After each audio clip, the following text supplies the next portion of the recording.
So how we doing? You good? You good? All right, let's see. Y'all act like it's hot. This ain't hot. I'm from Houston. This is a spring day. It's like winter. This is not hot. Y'all baby, wish y'all had like some MOK funeral home church fans in here or something. What's wrong with y'all? It's not that hot. Cut it out. I am glad to be here, glad to see all of you here. I appreciate the invitation to come speak to you on this graduation day. It is one that I don't take lightly. This is the 17th commencement speech that I've given 15 different HBCUs. And so it's always interesting. I just posted something on Facebook, Twitter, and Instagram. Really? You got your phone on? Really? I never heard of you? Really? They're calling you right now. Who phone rang? Who phone? Who phone? This side of the room. On this side of the room. Put your phone on me. Lord have mercy.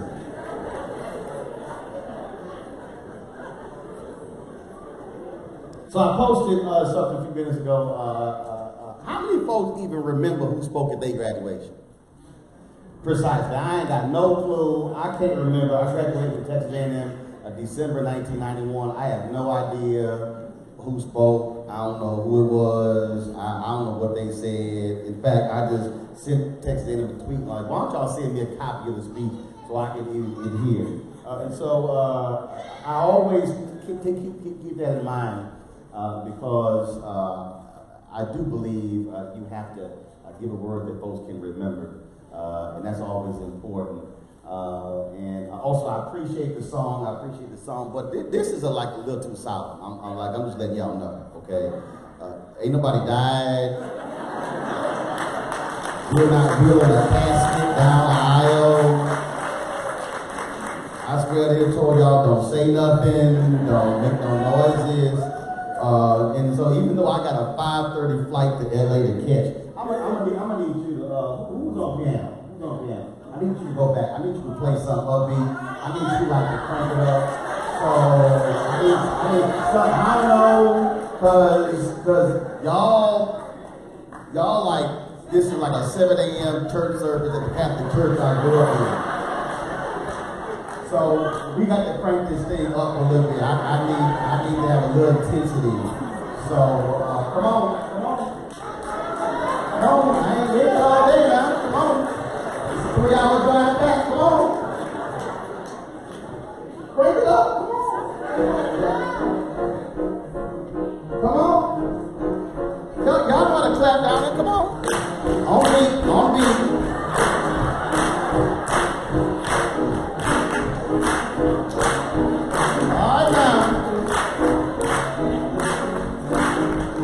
Another tap. I see.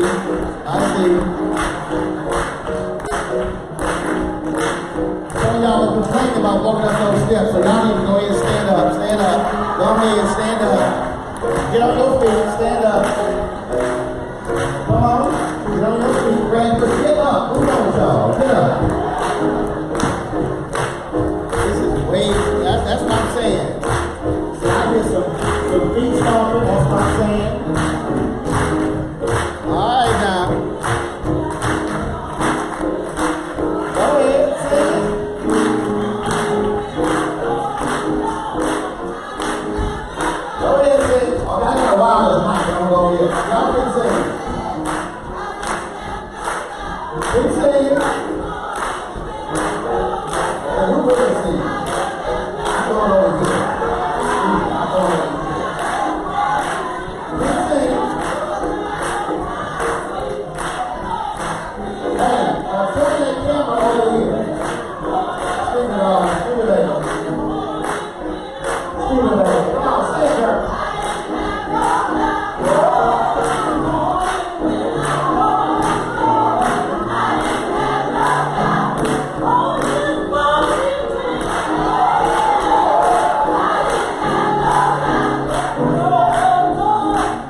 I can speak now.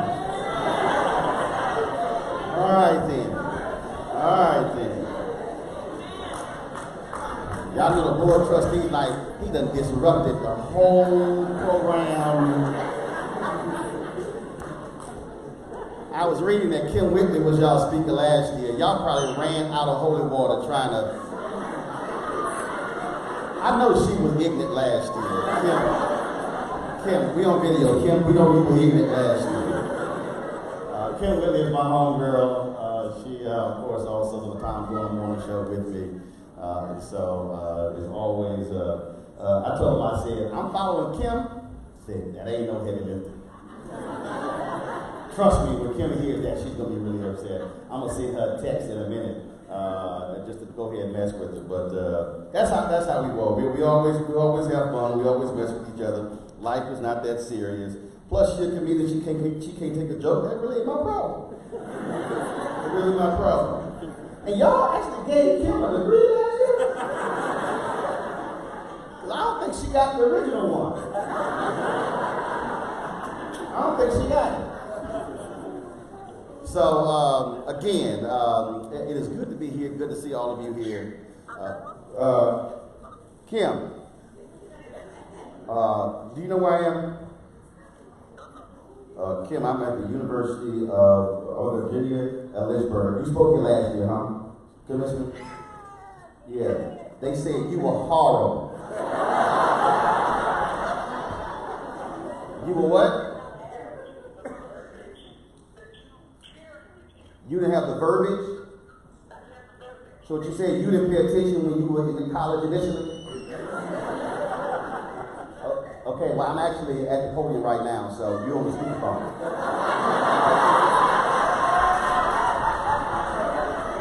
No, Kim, seriously, you on the speakerphone.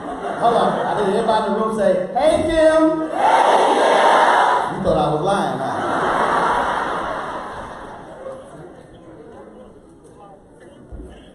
That was your favorite? Because ain't nobody else asked you to speak anyway. Okay, Kim, I gotta go. We gotta go. I gotta give this speech. I just want to call and mess with you. Don't cuss.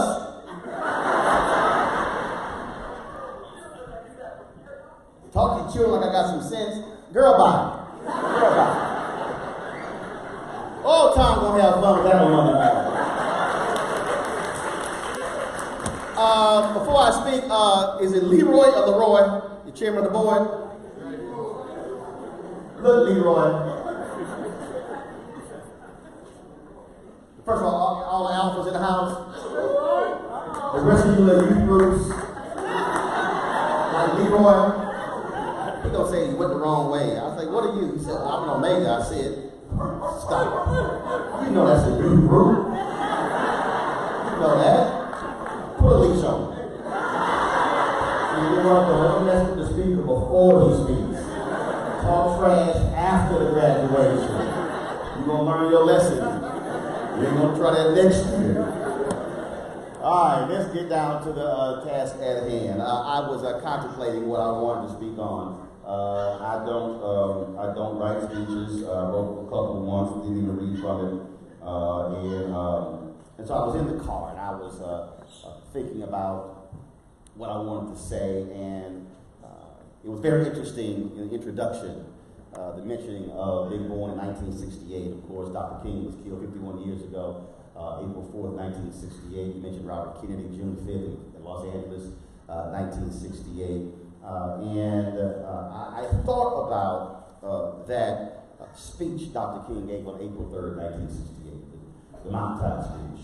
And what was interesting about that is that Keith Miller has a book, he called it A Biblical Epic Speech. He said it's his last great speech, and he literally breaks down theologically that entire speech. And I was thinking about, again, a title, and I was thinking about this class, the moment that we're living in. Anytime you speak in front of black people, especially black people who actually go to church more than 2 times a month, you have to actually tag your text. Now, the person next to you does not know what tag your text is. More than likely, they have not gone to a black church ever. And so I want you to turn to the person to your left and say, now is your time. Turn the person to your right and say, now is your time. I want you to look at people behind you and say, hey, now is your time. All right. So now if y'all don't remember nothing I say, at least y'all remember the title. So if somebody asks you, at least you have that down pat. If you look at that speech, first of all, the problem I have with most folks in America, especially even black folks, is that when we talk about the mountaintop speech, most people have only heard the bottom 2.5 minutes of that speech when Dr. King talks about going to the mountaintop. Most people don't realize it is an unbelievable 43-minute, 16-second speech, which is one of the greatest he's ever given. Not because of the mountaintop part, but literally because of what he lays out throughout that particular speech. At the outset, he asked the question if he could have asked God in what period in the history of the world he could have been born in, what would that period be? And he goes through a variety of periods during that time. He talks about Martin Luther, he talks about 1863, he talks about the Roman Empire, he talks about the Greek period, he talks about all these different periods. He said, but there was no other time that he would want to be born in than the time that he was living in because of the fight for freedom all across this country, but all across this world. When we think of the Black freedom movement, we think about only in terms of this country. What we don't realize is after World War II, there was a tremendous amount of freedom taking place all across the country, especially in those places that were colonized, especially on the continent of Africa. Freedom was all over. Vietnam War, that also was about freedom. You think about Ghana and other countries breaking free of colonial rule, that was about freedom. When you think about the apartheid movement, the anti-apartheid movement, that was trying to break free from the racism there in South Africa. So it was a period of freedom. And if any of us were asking ourselves, why are we in the place we are in now? It is because if anyone truly understands Psalm 139, when you say, you saw me in the womb, that unformed body, we are here at the right time for this moment in history. Now, there's some people who are saying, well, but this is a different moment in history. We thought we had gone beyond the things that we are dealing with in this country. We have people who literally are saying that we thought that we would not be seeing individuals in Charlottesville marching down the streets with tiki torches saying we're not going to give this country to Jews and to black folks and others. We thought we were beyond that. We thought that we were no longer having any martyrs when it came to the issue of white supremacy, but we have Heather Heyer, who was killed when the car ran through the crowd. There are people who literally are saying, I can't believe that we somehow are still dealing with those issues, but why would we somehow be shocked in the year of return when this is the commemoration of the 400th anniversary of the first 20-odd Africans arriving in Virginia? Why would we be shocked and we're still dealing with this? We should not be shocked because what we're dealing with in 2019 is simply what we have dealt with the last 400 years, and that is the reality of white supremacy in America. See, we're just 5 miles away from Liberty University. Reverend Dr. William Barber, the Poor People's Campaign, when they came to Lynchburg, literally Jerry Falwell Jr. sent a letter to the police department that says, do not allow them to step foot on this campus, and if they do, arrest them. This is a man who's a lawyer, whose daddy was a preacher, who said, if a preacher steps foot on this campus, arrest him. You would say, wait a minute, how dare are you a so-called son of a preacher? You a PK, and you have a so-called religious university, but what is it about this preacher you are afraid of? No, you're not afraid of the preacher. You're afraid of the word the preacher is bringing because you're afraid of light coming onto darkness and illuminating and likely drawing from the folks who are under your leadership on your campus. Oh, see, let me be real clear. Jerry Falwell Jr. has blocked me on Twitter because he ain't trying to hear this. But what he needs to understand is that I'm not one of these other folk. God made me a little different. And the reason I'm saying that is because you are here at this time in order to fulfill a destiny that our previous ancestors could not fulfill on their own. The reality is we're still dealing with trying to achieve freedom in this country. And when we look at what's happening in the faith community, we still have folks who want to hold on to the old way of doing things, the folks who want to hold on to that old notion of what does it mean to be a believer? What does it mean to be someone who believes in it? You have, I don't even call Franklin Graham a reverend. I don't call him that because you can't all of a sudden criticize a Democratic presidential candidate who is gay and you use the Bible, but then you provide cover for a man who is not immoral, but who is amoral. If you are going to be a prophetic voice, you ought to be prophetic and not political. When David messed up, the prophet told David you were wrong. When Saul messed up, the prophet said you were wrong. Prophetic voices will speak the truth whether they like you or not. And even if they like you, they will speak the truth and then say, now, you don't have to deal with this, but I'm going to love you while you do it. But we're living in a world today that you have white conservative evangelicals who are worshiping a Jesus I don't know because they actually are not worshiping Jesus. They're worshiping GOP. They're worshiping parties, but they're not speaking to the pain and the suffering of people today. And so what is required is a new generation of prophetic leaders who are willing to speak to the disenfranchised, whether they are black or white or Latino or Asian or Native American, whether they are immigrant or undocumented, whether they are from another country or from this country. What is required today is a generation of leaders who are unwilling to bend to nonsense.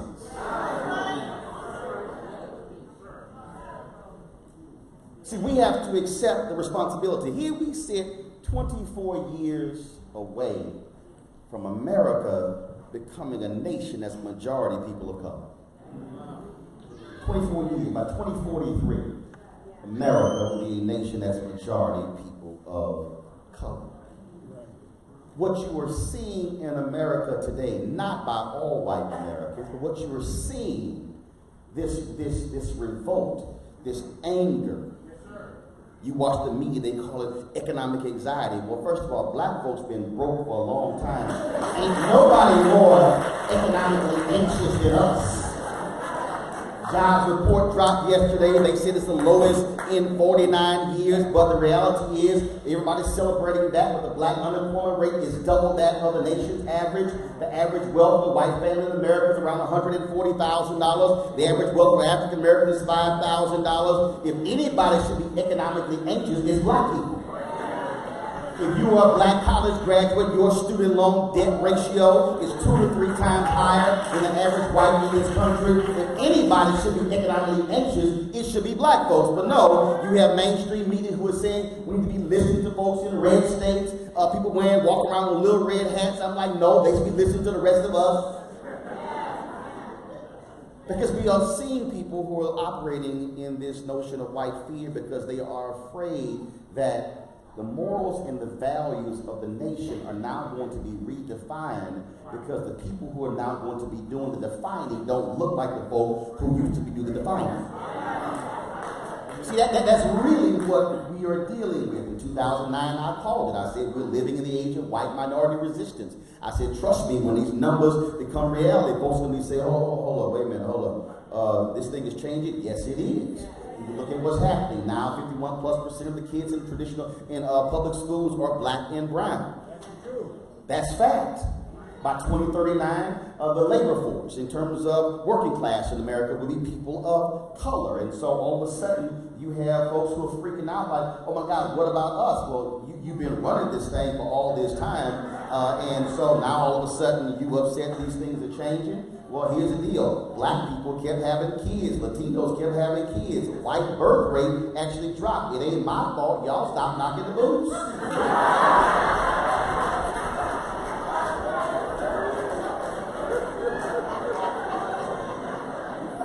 I ain't got nothing to do with that. In the next 5 years, the average white death rate in most states will be higher than the average birth rate. And so the demographic shift is actually happening. It is happening before our very eyes. And then we also have some disillusioned, clueless black folks who are falling into this game as well, because we're saying, oh my goodness, what about us? And we are attacking them. I'm sitting going, what are you talking about? What we are dealing with is America is changing before our very eyes, and you are the generation who is positioned for leadership in a changing America.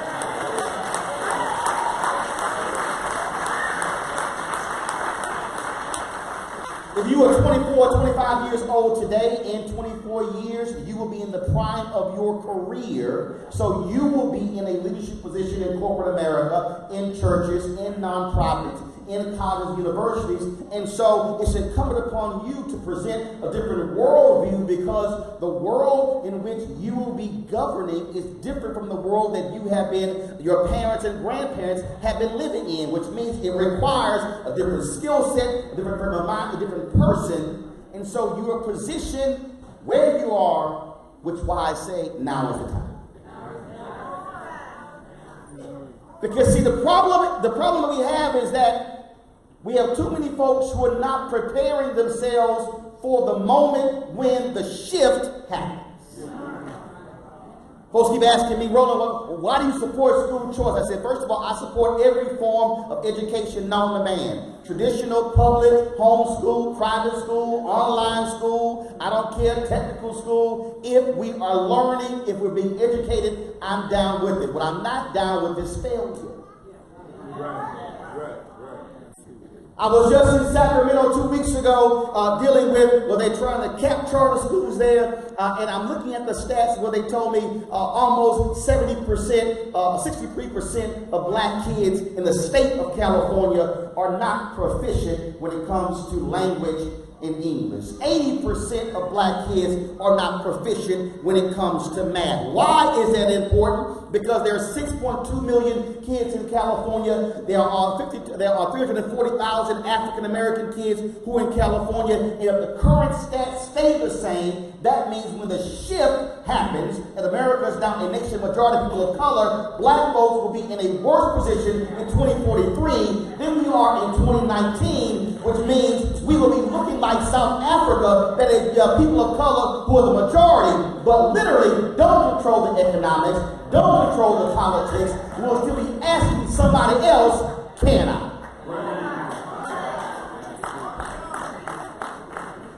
So we can't be in a position where we're focused on getting to work in 2043. No, it requires us to be focused in 2019 and 20 and 21 and 22. So for the graduates of this class, you are prime position to be the leaders to ensure what kind of world we're going to have for African Americans. Will HBCUs still be thriving and surviving in 24 years, which is based upon your level of giving today as a graduate, based upon how you're mobilizing others today to ensure it happens. And if we look up in 24 years later and we have fewer HBCUs than today, if we still have 80% of black kids not proficient in math, then we cannot say it was somebody else if we were falling asleep at the wheel and allow it to happen.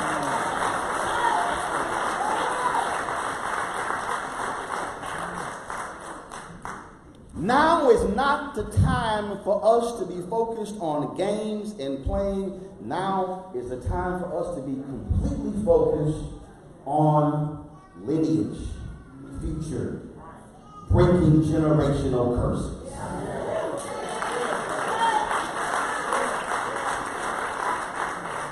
And see, this is hard for some folks because, and see, I understand, and trust me, there are some graduates who are sitting here right now, and there are people who are here celebrating you on this day. And if you are real honest, there are some folks who are cheering you on right now who disputed your decision to come here.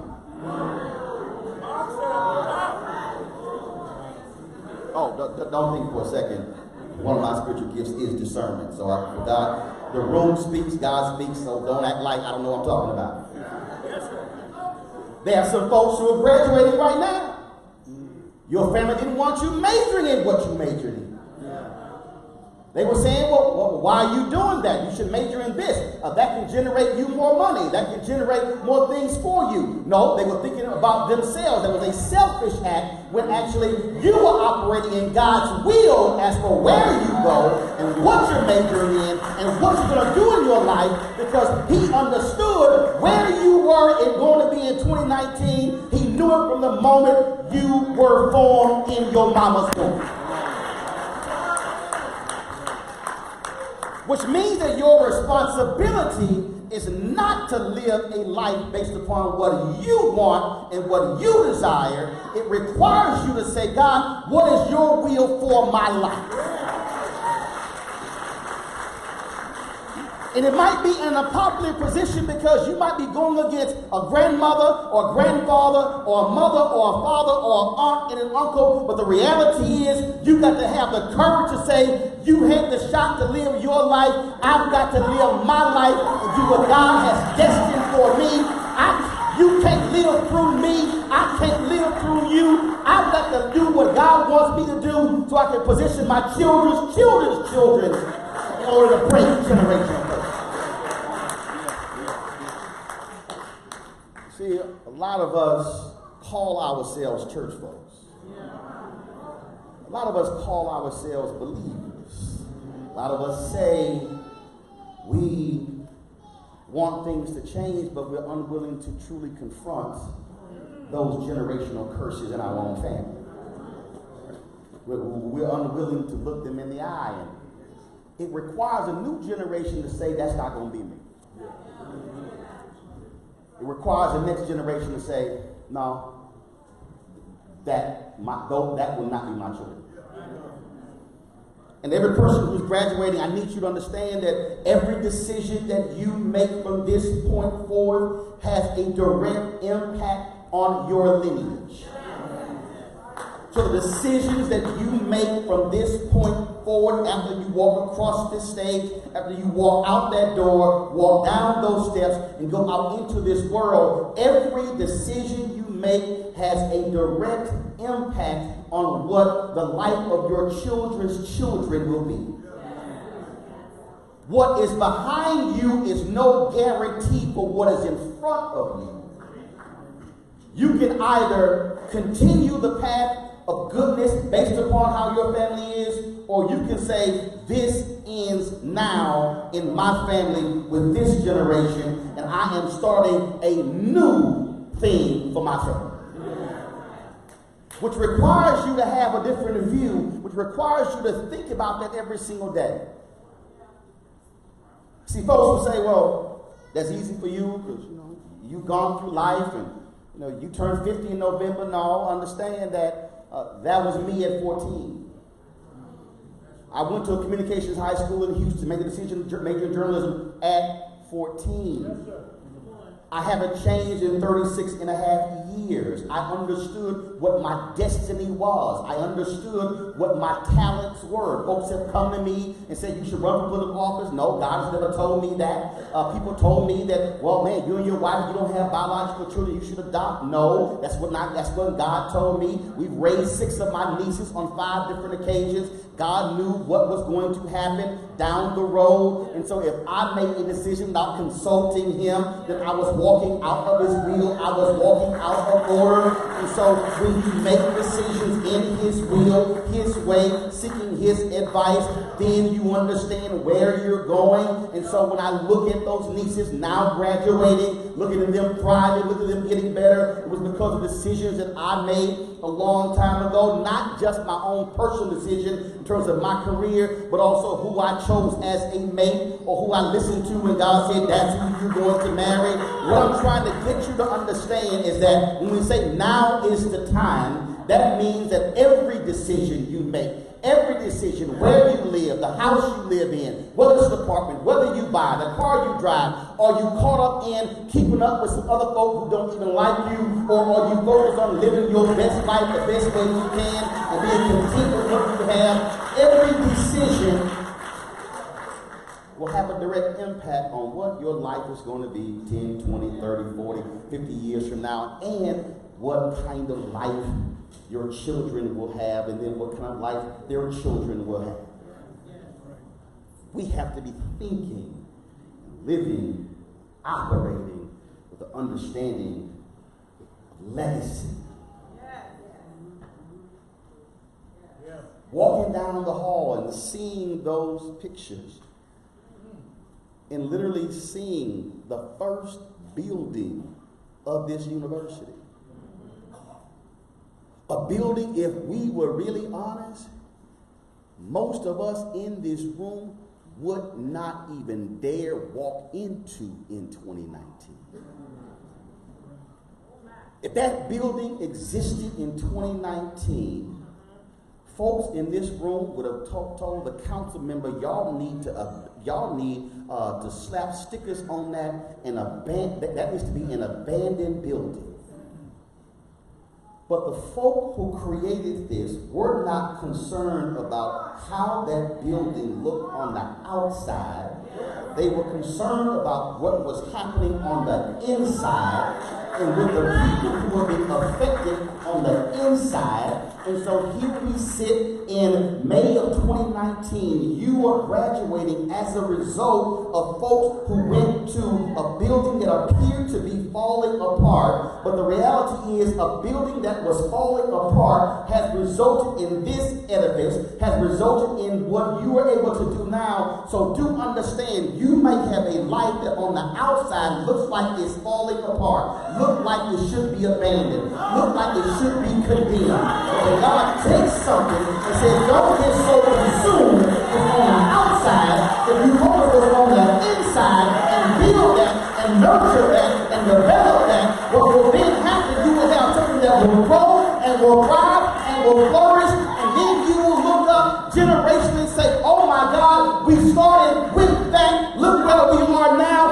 That was because there were people who had faith, who had courage, who had tenacity, who said, I'm not going to allow us to be condemned and ignored. We are going to educate our kids no matter what it takes. That must be your attitude today. You must be willing to commit yourself to a life of action, a life of service, a life of commitment, and one that says, I'm not worried what anybody outside thinks. I'm going to focus on the people here. It don't matter how small the graduating class is, it don't matter how large it is. If the graduating class is 1,000 or 100 or 10, that means that there's 10 souls who are going to be sent out to do exactly what is required, because the reality is all Jesus had was 12 disciples who rolled with him, 10 and 12 to change the world. You better understand that you have power, you have authority, you have the conviction, and you have the purpose, and you must be willing to use that power. Now is the time.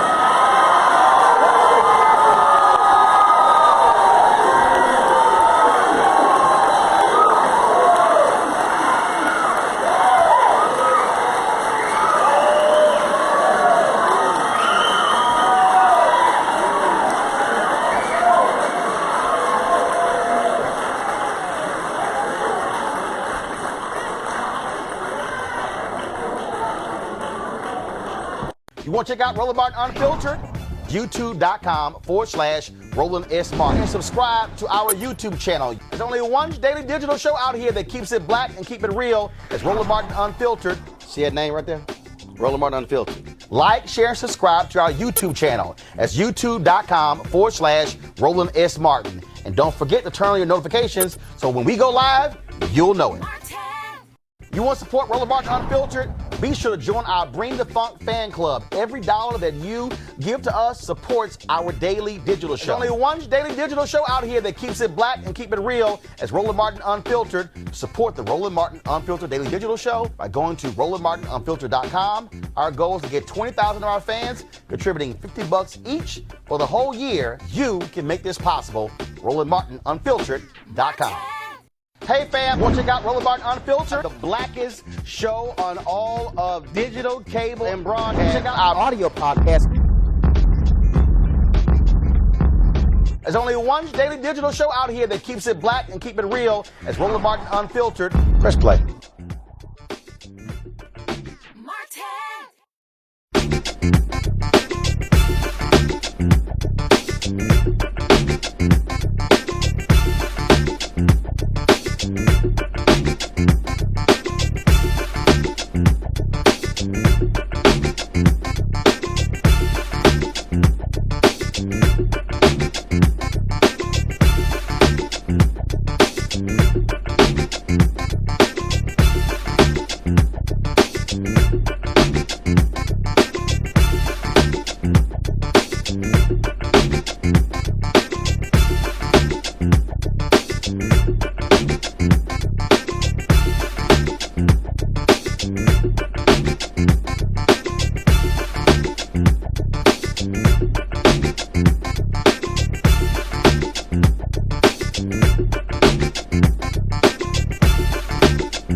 You want to check out Roland Martin Unfiltered?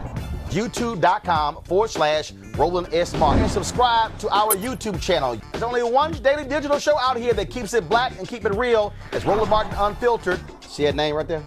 Roland Martin Unfiltered. Like, share, and subscribe to our YouTube channel. That's YouTube.com/Roland S. Martin. And don't forget to turn on your notifications so when we go live, you'll know it.